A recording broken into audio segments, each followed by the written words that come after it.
तो good morning बच्चों। अब हम नेक्स्ट टॉपिक के बारे में आज पढ़ने जा रहे हैं जो कि है डायमेंशनल एनालिसिस।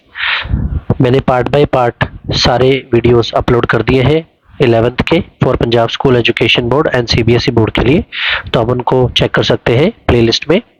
तो बच्चों सबसे पहले जो हमारा फॉर्मूला है वो है डायमेंशनल फॉर्मूला। अब हम पढ़ेंगे डायमेंशनल फॉर्मूला।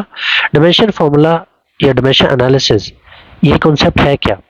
तो सबसे पहली डेफिनेशन है dimensional formula of a physical quantity is the expression which gives us the units of mass, length, time and with what powers they have। Means ये एक डायमेंशन फॉर्मूला है जो MLT में show किया जाएगा विद ब्रैकेट और उनकी powers क्या क्या होंगी, ये बन जाएगा आपका डायमेंशनल फॉर्मूला। फॉर एग्जांपल मैंने लास्ट वीडियो में आपको पढ़ाया था वेलोसिटी। वेलोसिटी क्या होती है? हम सबने पढ़ा 11th में, डिस्टेंस अपॉन टाइम। तो डिस्टेंस को किस में मेजर करते हैं हम? लेंथ में। टाइम को किस में मेजर करेंगे? टी में। तो टी की पावर नीचे 1 है, ऊपर आ क्या हो जाएगा? T minus 1। एल ऊपर ही था तो एल की पावर 1 और एम नहीं है तो एम की पावर 0। तो इसकी पावर्स आप देख सकते हैं, इसकी पावर आ गई है, तो ये पूरा एक एक्सप्रेशन को बोलेंगे हम डायमेंशनल फॉर्मूला। तो इसके अंदर 4 डेफिनेशंस आती हैं, हम बारी बारी से सारे डेफिनेशन को पढ़ेंगे आराम से। तो चलते हैं अपनी फर्स्ट डेफिनेशन की तरफ। तो बच्चों अब हम पढ़ेंगे अपनी फर्स्ट डेफिनेशन जो कि है डायमेंशनल वेरिएबल। तो डायमेंशनल वेरिएबल में फर्स्ट चीज जो है वो है डायमेंशंस। डायमेंशंस मींस जिसकी कोई ना कोई वैल्यू निकले, जिसकी MLT की कोई ना कोई पावर जरूर आपको देखने को मिलेगी, ऐसी फिजिकल क्वांटिटीज।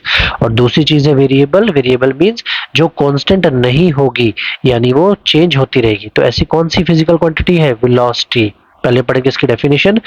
ये वो फिजिकल क्वांटिटीज है, these are those physical quantity which have they have dimensions, जिनकी डायमेंशंस है बट नो कांस्टेंट वैल्यू। यहाँ पे ऐड कर लेना कांस्टेंट वैल्यूज आएगा, मतलब जिनकी कोई भी कांस्टेंट वैल्यू नहीं होगी। फॉर एग्जांपल वेलोसिटी का डायमेंशन फॉर्मूला अभी आपको पढ़ाया था, क्या है? LT-1, यानी इनकी कोई ना कोई पावर्स, कोई ना कोई वैल्यू इनकी आ गई है और ये कांस्टेंट भी नहीं है। जैसे आप एक्टिवा पे बैठो, आप एक्टिवा चलाने की कोशिश करो तो आपकी स्पीड पहले क्या होगी? 10, फिर आप स्पीड बढ़ा दोगे, फिर क्या हो जाएगी? 20, फिर 30, फिर 40, फिर आप 50, फिर आपने स्पीड इंक्रीज कर दी, यानी आपने कांस्टेंट स्पीड नहीं रखी, यानी वेलोसिटी को चेंज किया जा सकता है। So it is also a variable and it has dimensions also. तो ये थी आपकी फर्स्ट डेफिनेशन डायमेंशनल वेरिएबल। अब हम पढ़ेंगे नेक्स्ट डेफिनेशन। तो बच्चों जो नेक्स्ट डेफिनेशन है वो है नॉन डायमेंशनल वेरिएबल्स। अब नाम से ही पता लग रहा है नॉन डायमेंशन मींस इनकी कोई डायमेंशन नहीं होगी, यानी इनकी MLT की पावर 0 ही आएगी। और बट ये वेरिएबल है, ये चेंज हो सकते हैं। तो इसकी डेफिनेशन क्या है? These are those quantities which do not have dimensions, जिनकी कोई डायमेंशंस नहीं है, and nor a constant value, ना कोई कांस्टेंट वैल्यू है। फॉर एग्जांपल एंगल, आप सबने छोटी क्लासेस में पढ़ा है एंगल। एंगल बहुत तरह के होते हैं, 30 डिग्री, 60 डिग्री, 90 डिग्री। तो ये क्या है? वेरिएबल, ये चेंज हो गए हैं, बट एंगल का कोई भी यूनिट नहीं होता। सो इनके यूनिट नहीं होते, तो इट मींस ये क्या है? एक नॉन डायमेंशन। इनकी MLT की पावर क्या आएगी? 0 आएगी। तो ये है नॉन डायमेंशनल वेरिएबल। अब हम पढ़ेंगे अपनी थर्ड डेफिनेशन। तो बच्चों जो हमारी थर्ड डेफिनेशन है वो है डायमेंशनल कांस्टेंट। तो बच्चों जो डायमेंशन कांस्टेंट है, सबसे पहले हम उसकी डेफिनेशन पढ़ेंगे। तो इसके नाम में ही छिपा है डायमेंशनल, मींस इसके डायमेंशन आएंगे, यानी इसके MLT की कोई ना कोई पावर जरूर आएगी। और कांस्टेंट यानी कि ये चीजें हमेशा कांस्टेंट रहेंगी, ये चेंज नहीं होंगी। तो इसकी डेफिनेशन क्या है? The quantities who have dimensions but they also have constant values. अब इसकी एग्जांपल है जी क्या होती है? ग्रेविटी।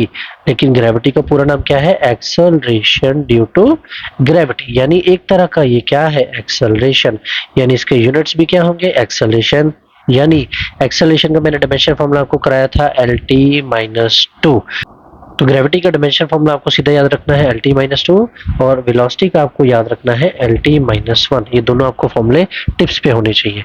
यानी कि ग्रेविटी का एक डायमेंशन फॉर्मूला मिल गया, यानी इसके डायमेंशंस आ गए हैं और इसकी कांस्टेंट वैल्यू होती है। इसकी कांस्टेंट वैल्यू क्या है? जी की कांस्टेंट वैल्यू क्या होती है? 9.8। आप अर्थ में कहीं भी चले जाओ उसकी वैल्यू हमेशा साइंटिस्ट ने कांस्टेंट ही दी, 9.8।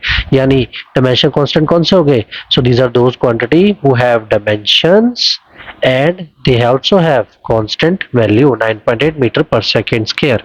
तो अब हम बढ़ेंगे अपनी फोर्थ डेफिनेशन की तरफ। तो बच्चों जो फोर्थ हमारी लास्ट डेफिनेशन है वो है नॉन डायमेंशनल कांस्टेंट। तो नॉन डायमेंशनल नाम में छिपा है, non dimensions means no dimensions, no dimension means इसकी MLT की पावर 0 ही आएगी, एंड कांस्टेंट मींस इनकी वैल्यू कांस्टेंट रहेगी। तो ऐसी कौन सी चीज है?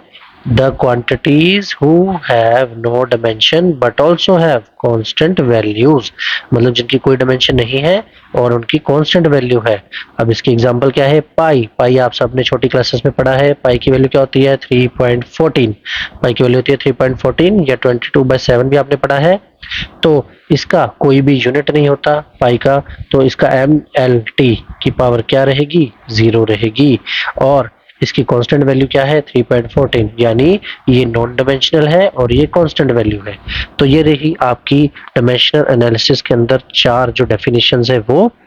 तो बच्चों चारों डेफिनेशंस की मैंने आपको ईच एक एग्जांपल दे दी है। आपको जब भी एग्जाम में पूछा जाए तो आपको एक एग्जांपल से इनको सॉल्व कर देना है, बता देना है, एक्सप्लेन कर देना है।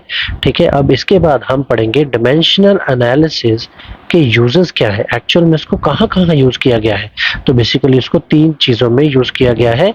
नेक्स्ट वीडियो में हम हर एक कॉन्सेप्ट को विद एग्जांपल, विद इलैबोरेशन आराम से समझेंगे एक एक एग्जांपल के साथ। तो नेक्स्ट वीडियो का आप इंतजार करें, जल्दी ही चैनल पर अपलोड होगी। तब तक ये वीडियो जरूर देखें, इसको सेव कर लें अपने फ्रेंड्स में, अपने क्लासरूम फ्रेंड्स में, अपने क्लास फ्रेंड्स में इसको शेयर जरूर कर दें। ठीक है, तो अगली वीडियो में आपको जल्दी ही मिलेंगे। Till then goodbye students.